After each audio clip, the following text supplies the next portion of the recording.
You and your family are going broke right now, and you don't even know it.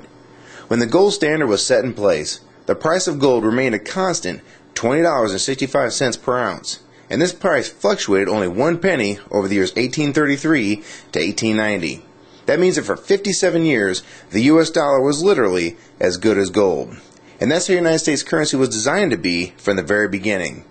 The Constitution states that our currency was meant to be only gold and silver, to prevent exactly what's happening to the US dollar right now. From the years 1891 to 1930, the price of gold per ounce was still very stable. The low was $20.58 per ounce, and the high was $21.32. And this means that between the years of 1833 to 1930, for a total of 97 years, the price of gold changed in US dollars only 74 cents from top to bottom. Interestingly enough, the price of gold hit an all-time low during the Depression year of 1931. And many people believe this is done on purpose by the newly formed Federal Reserve to really twist the knife in the economy of the day. By reducing the total amount of money in circulation and thus making even the smallest amount of money very tough to come by. There is a common mistake by some people to think that the Great Depression is why the Federal Reserve was created.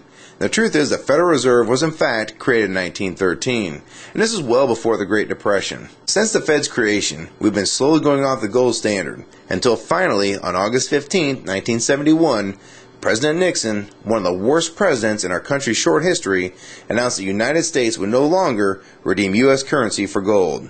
And this was the final step in abandoning the gold standard. What is important is to visually see the devaluation of the US dollar since we were taken off the gold standard. Keep in mind the price of gold really doesn't go up or move, it has historical value. It is extremely consistent.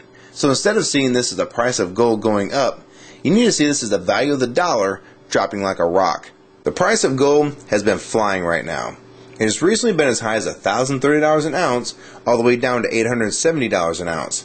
And what I find most interesting is if you want to buy a brand new Corvette convertible in 2008, it would cost roughly $55,000. So in gold, that'd be roughly 60 ounces of gold at the spot price of $930 per ounce. So at the time when gold was $930, you could basically take 60 1-ounce gold coins, cash them in, and buy that very same car. Inversely, if you remove inflation and the devaluation of the dollar, as if the U.S. currency was still attached to the gold standard, as it was originally intended when this country was founded, that same car being bought with the same 60 ounces of gold would have a gold standard value of only $1,200, or the same 60 $20 1-ounce double eagles. So if that car price today is $55,000 and the gold standard value is $1,200, this means that we're sitting on roughly $53,800 inflation over the last 100 years for a $1,200 item. This brings the original dollar value to roughly 2 cents of today's money. I'm sure this is pretty tough to imagine, and some people can't handle this concept and will try and blow it off as incorrect. The fact is, this is what's really going on with our currency. Don't believe me? Try this one. Back in 1964 and earlier, a quarter would buy you roughly a gallon of gas.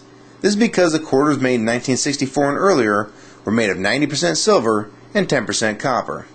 So the spot price of silver being $17.20 an ounce, this makes that quarter's actual value $3.11. So you can see that same 1964 quarter will still buy you roughly a gallon of gas today. And in case you're wondering, it takes about 5.5 silver quarters to make up a full ounce of silver. This is a fact. The price of gold may fluctuate with the value of the dollar. But this doesn't change the fact that precious metals such as gold and silver have maintained their value throughout time. And the only thing that changes is the value of the currencies that are not tied to gold and silver. This is what the Founding Fathers warned us about and tried to prevent from happening with the Constitution. What people need to understand is that the excess printing of the United States currency is just another tax on the American people. It takes the value of the dollars that they have and makes them worth less in the long run. Meanwhile, you're still making roughly the same amount of money, yet the prices for everything from gas to milk are going up constantly, when in fact, nothing is really going up in price. It's the dollar's actual value that's been dropping and not prices going up. I can't emphasize this enough. If you like this video and find it helpful, please rate it and share your comments on the subject, favorite it, and most importantly, please share this video with everyone you know. I can't tell you how important this is. We need to let people know that they're losing all they worked so hard for and they don't even know it.